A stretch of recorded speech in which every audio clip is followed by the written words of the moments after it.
Honourable Member for Hamilton Mountain. I'll be sharing my time with the member for Sudbury this morning. Madam Speaker, I'm delighted to participate in today's debate on our NDP motion to amend the Investment Canada Act. It's a debate that's long overdue in this country, and last night's interim decision on the sale of Potash Corp only reinforces that point. The Industry Minister said that there is, quote, likely no benefit to Canada and Canadians, but that BHP Billiton has 30 days to respond. The very use of the word likely suggests that there may be some doubt still in the mind of the Minister. But we'll never know for sure because everything is happening behind closed doors. There is no transparency, and without transparency, there can't be any accountability. We will never know why the government is rejecting the BHP Billiton bid for Potash Corp, nor will we ever know why it has rubber-stamped so many other takeovers in the past. Yet, this is a critically important issue for literally thousands of Canadians and communities from coast to coast to coast. It is the Investment Canada Act that creates the legislative framework for the review of proposals for foreign takeovers of Canadian companies. And it is this law that requires the government to turn down such proposals if they are of no net benefit to Canadians. Since 1985, more than 13,500 Canadian firms have fallen to foreign interests under successive Liberal and Conservative governments. Until last night's partial rejection of a bid, only one foreign takeover application had ever been turned down before, and that was the bid for McDonnell Dettweiler. McDonnell Dettweiler, of course, is the company that produced the Canadarm and other strategic space technologies, which was sought after by a U.S. weapons contractor. Thankfully, that takeover bid was denied, but it was the exception, not the rule. An astonishing 87% of foreign takeovers were approved without ever being reviewed. How could it be otherwise when in the entire federal government there are only 11 people charged with the responsibility of reviewing the hundreds of proposals coming forward, and 2 of those staff are in clerical positions? By default, Canada's businesses have become ripe for the picking. And nobody's safe. Foreign interests have already absorbed Canadian icons like Stelco, Molson, Labatt, Inco, The Bay, Falconbridge, Alcan, Nortel, and even the Montreal Canadiens. Canada, as we know it, is simply slipping away. Foreign-based companies are gaining more and more control over our strategic industries like steel and nickel, as well as our energy reserves, natural resources, and cultural industries. Over and over again, Liberal and Conservative governments have failed to ensure that foreign investments create new jobs for Canadians, bring new capital to Canada, transfer new technology to this country, increase Canadian-based research and development, contribute to sustainable economic development, and improve the lives of Canadian workers and their communities. Only if those conditions are met should the government feel assured that new proposals are indeed a net benefit and be prepared to sign off on a foreign takeover. Instead, foreign investments have been motivated simply by a desire to gain control of Canada's strategic industries and resources. And sadly, that seems to be just fine by this government.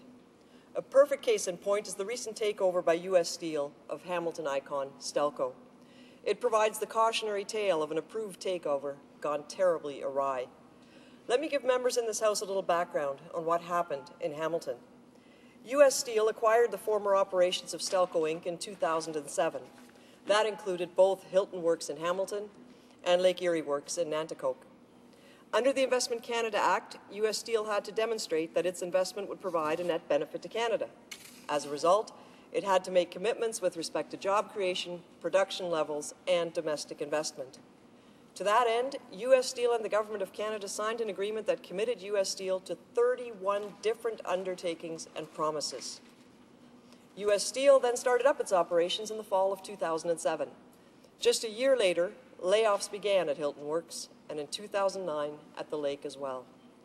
In the spring of 2009, the government started to ask questions, and U.S. Steel responded with a whole host of reasons of why they're excused or ought to be excused from meeting their employment and production commitments.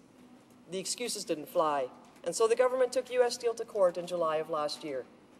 The steelworkers and Lakeside, a company with a potential interest in acquiring U.S. Steel operations, were granted intervenor status. This was a huge victory for steelworkers. Winning intervenor status is rare in cases such as these, but the court said that the union had, quote, unique interests that ought to be considered in determining an appropriate remedy. U.S. Steel, of course, didn't just roll over.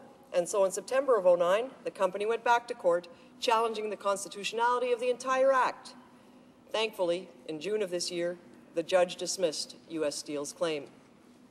Once again, U.S. Steel filed an appeal and then asked for a stay.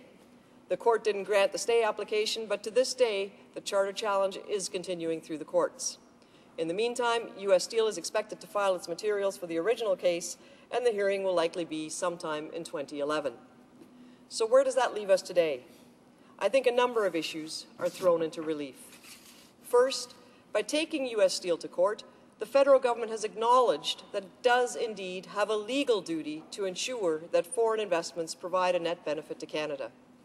Secondly, the case makes it clear that commitments made by foreign corporations with respect to job creation, production levels, and domestic investment are legally binding.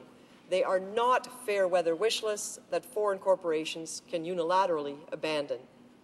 Both of those things are good news. But, and this is a big but, clearly they are not ironclad guarantees. If they were, it wouldn't have been possible for the government to take U.S. Steel to court while taking no action against Valley. Valley permanently cut hundreds of jobs from its Canadian operations, and yet the government did not take Valley to court. Why is that? What was it in Valley's agreement that was different from the agreement with U.S. Steel? And herein lies the crux of the problem. We do not know. We don't know because the agreements between foreign corporations and the federal government under the Investment Canada Act are negotiated in private and are never made publicly available. That's right. It doesn't need to be that way, and it shouldn't be that way. That's why our motion proposes two critical changes to the Investment Canada Act. First, public hearings must be made a mandatory part of all foreign investment reviews, and those hearings have to be open to all those who are directly affected, as well as any expert witnesses that they choose to call on their behalf. This would mean that there be worker participation in the reviews of foreign takeovers. Unions must be at the table so that any agreements can ultimately be enforced through the collective agreement. Secondly, the agreements must be made public. The single biggest challenge to holding companies to their commitments under the Act is not knowing what commitments were made in the first place. That's why our motion demands that all conditions attached to approval of a takeover be made public and be accompanied by equally transparent commitments to monitoring corporate performance on those conditions and appropriate and enforceable penalties for failure to live up to those conditions. In essence, we are creating a legal requirement for transparency and accountability. As it stands now, enforcement is spotty at best.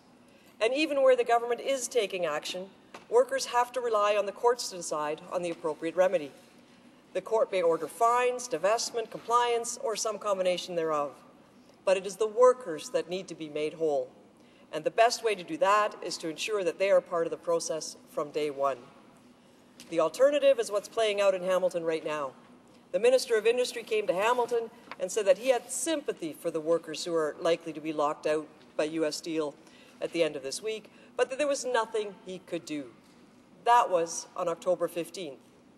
As USW Local 1005 rightly pointed out, the minister was, quote, factually wrong, socially irresponsible, and politically stupid, end of quote.